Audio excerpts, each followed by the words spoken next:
Hi, folks. You're with Tacitus Today, your pushback channel, and thank you for joining this audio live stream. Please listen to this presentation as you would a radio broadcast. In this essay, I'd like to talk about the issue of cultural dominance. Now, it seems to have been sort of coming up recently in some of or certainly the vids on my feed here on YouTube, the issue of cultural, white culture being dominant, and white culture, everything about white culture is Nazis and fascists and Hitler and and also in the context of, say, that speech that J.D. Vance did in Munich just a couple of days ago, where he was pointing out some of the failings of the European globalist project, where while they were screaming about evil Putin, at the same time they were arbitrarily arresting Christians for praying, or people who complain about mass migration were Hitler personally, and all this sort of thing. And the issues come up now. Oh, it's just America trying to project their culture on us, and we're not going to put up with that. And they also get issues even with Canada.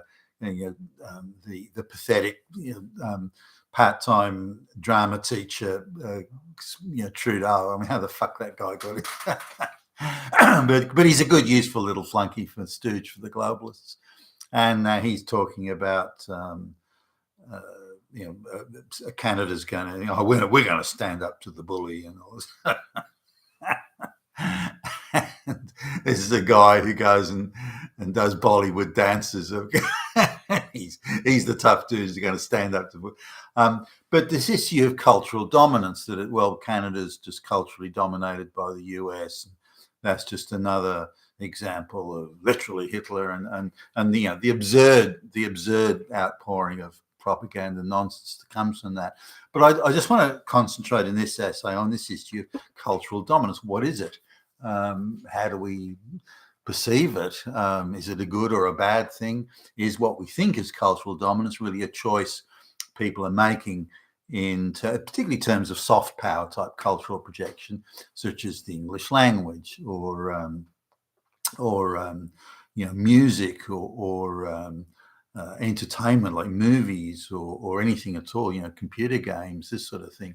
So let's have a look at that. Now, being culturally dominated, I would never have even thought of the world in that sense. I know I'm thinking back to, say, childhood, where I was, what things would I watch on TV? For example, it's a kid coming home from school, what would I watch on TV? And I watched what I enjoyed watching. If I found it entertaining, or I liked one show but not another, or as a younger kid, I liked this cartoon but not that one. And the same went, as I was getting older, listening to music and buying at the time, LP records. And did I was I culturally dominated by just American music, or just whatever? I found that just thinking back, that it's probably I don't know, it was a huge, I didn't realize, I didn't even think about it. Neil Young and Joni Mitchell, that they were Canadian, didn't cross my mind. They were American artists. They're probably slightly more English artists or British artists, people like the Beatles, and then Paul McCartney and all that sort of stuff. Cat Stevens back in the day, and a few other British artists, the Rolling Stones. So it was quite a mix. Outside of I thought some of ABBA's music was quite good when they came along. Little bit saccharine, but in the way that it was produced and so on. But it was still pretty good. Appreciating music for its quality and it's how its chords were sequenced and structured, all those sorts of things. Nice tunes, catchy tunes, good words. I like Bob Dylan's stuff, even though you couldn't particularly call it musical, but it was good enough. And and he wrote great lyrics. So I like that. So it's quite a mix. But would I perceive it all in the terms of cultural dominance? Well, no.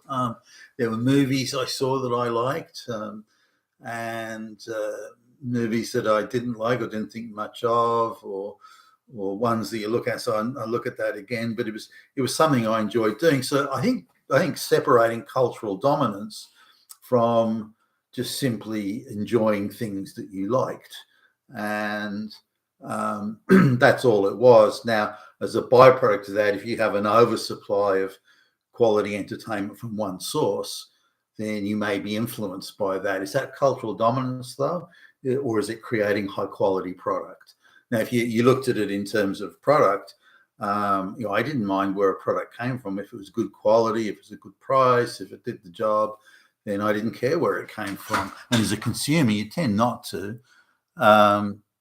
So when Japanese companies started really taking over the not musical instruments, well, that too, but taking over, say, home electronics, everything from record players to I don't know, kitchen items, that sort of thing. Then I found that I was buying their stuff, not because they were culturally dominant. They weren't, far from it. They were just good quality product. I noticed that too, and say things like motorcycles. As much as the Japanese didn't have a brand name presence really in motorcycles that were dominated in the day by, say, brands like Harley Davidson, for example. But they had a well-priced, well-made, reliable product, and it was cheaper to maintain than the other brands, and so it was attractive because of that. Was it cultural dominance? Well, no, it was just a better product. So I think separating cultural dominance from better product. So why is it that the West, typified by, say, Britain and America, and so why the West had,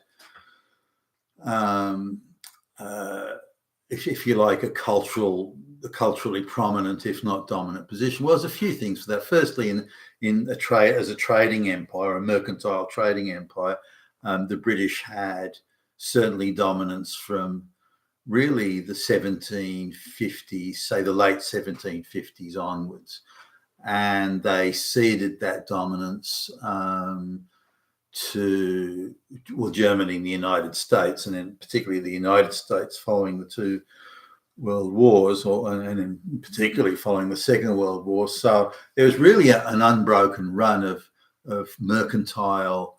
This is trading and contracts and this sort of thing.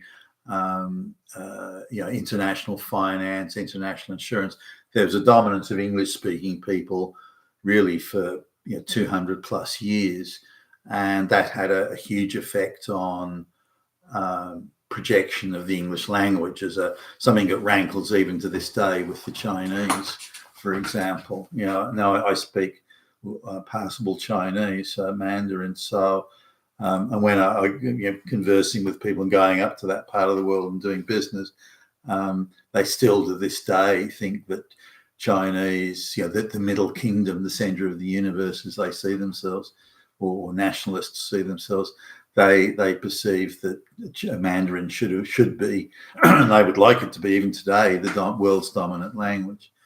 But coming back to, so the English language had a special place simply because, in a mercantile sense, and again, we're talking trading, bills of exchange, contracts, insurance, finance, raising, the whole thing. That was all conducted in English as the primary language. So now when you've got the entire period of the Industrial Revolution, English was the world's language in business terms.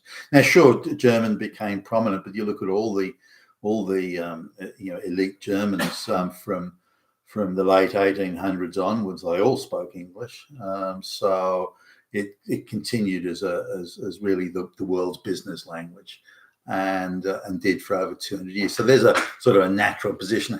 Now, why was English the prominent language? Well, the British were the most advanced in long ocean going shipbuilding. They were the most advanced in organizing trade and buying and selling and distributing. They had a vast merchant fleet that certainly gave them a huge edge. They had the the colonies and the empire and all these sorts of things. That too sort of added to it all. A lot of the British stuff, particularly say India, where the Indian states were engaging in petty bickering all the time, and that was very disruptive to trade. So the British ended up sort of taking over certain areas, not because they wanted to take them over, but because they wanted to stop the disruption to the trade, and therefore they built things like railway lines and all that sort of stuff as the Industrial Revolution kicked on. Now, from the time of the Industrial Revolution, English again was the world's language for manufactured goods, distributing manufactured goods, trading in manufactured goods. So it's not surprising that English had a level of power, international power projection. That didn't mean that hundreds of millions of people didn't speak Chinese. They did, but they didn't have the international power projection or international projection through trade and commerce and finance and so on. Now the Americans took that over, so English again became was continued on and certainly reinforced. Following World War II, just to give you some idea, that nearly 50% of the world's economy was the United States in 1946. Just to give you some sort of idea of the enormity of the US economy in global terms. Now, sure, a lot of places had been badly beat up during the war, and they would come back, and as they redeveloped and came back, then the overall global share of commerce that America was responsible for would decline. So it went from nearly 50% in 1946 to today about 20%. So it gives you an idea of the shift. Nonetheless, it's 20% of an economy, a world economy that's vastly bigger than it was in 1946. So that 20% is still huge. To give some perspective, and if you're looking at per capita terms, it's still huge. But to give some perspective, economies like, say, Germany, which after it came back after the war was big, or Japan, say, Japan, I think that the highest Japan ever got, it never got bigger than 10%, as I recall. I think 7% was in its upper reaches. This is of the global, and Japan was a huge manufacturer and trader. If you look at all the way they were exporting cars all around the world and all sorts, electronics, and into all sorts of areas, computers, robotics, and so on. But even Japan still didn't achieve some more than around, I think it was around 7%. Germany was consistently vying with Japan for second place after the United States. The German economy, and certainly in terms of export of advanced technologies, advanced machine tools, things like that, Germany was always around 5% of the world economy, or certainly following, say, the 1970s. So again, English though was still the every time I went to Japan, nearly all the top Japanese guys spoke English, just as well, because my Japanese was terrible. So that's the power projection. And again, I don't really even call it power. That was sort of the natural, organic status of things. The British had the most advanced trading network, organisationally and technologically. They had the most advanced manufacturing, again, organisationally and technologically and commercially.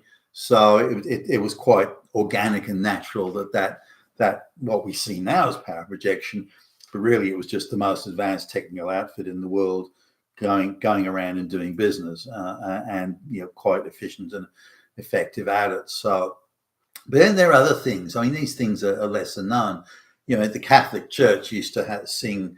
Thought it was very important, and there are a lot of their churches and abbeys and all sorts of things were designed, in stone, of course, and acoustics were considered to be a big issue, and the acoustics of the technology of building and acoustics that dates back to the ancient Greek times was adhered to some extent and in varying ways in the churches, but every sort of district they may be singing the same songs or the same hymns rather, but they in one place they'd have someone who had a high-pitched voice that was leading the choir, in other places a low-pitched or mid-pitched or whatever it was. And so they came up with the idea of, well, we want to be able to interchange singers no matter where they are, that they'll be singing these hymns to the same tune. And so they developed what today we see in sheet music, the treble clef and the bass clef and so on. They invented this system of making sure that everybody was the key and the note and all this sort of thing, the musical key and the notes within the key, and making sure that they were able to.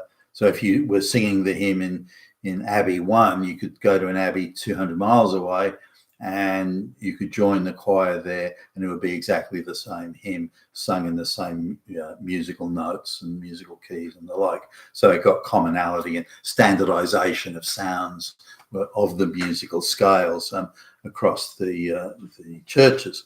So this was something. Now, this was very unique to the Western world, and outside of there, you didn't have that sort of thing, whether it be with musical instruments or singing or whatever, or certainly not to that same extent. That didn't mean that musical instruments, but the musical instruments, and I noticed this in, you look at say around Asia, someone's playing an Asian string musical instrument, and they'll have a completely different different pitch depending on where you are. So even today, there's not that standardization. So this meant that the Europeans, and this is the great concertos and the great, the Beethovens and the Mozarts and the Tchaikovskys and all that sort of thing, were able to produce music of stunning sort of beauty and quality, and concertos that were written 200-400 years ago, this sort of thing, they're still around today and still admired and revered and giving a lot of listening pleasure to many people.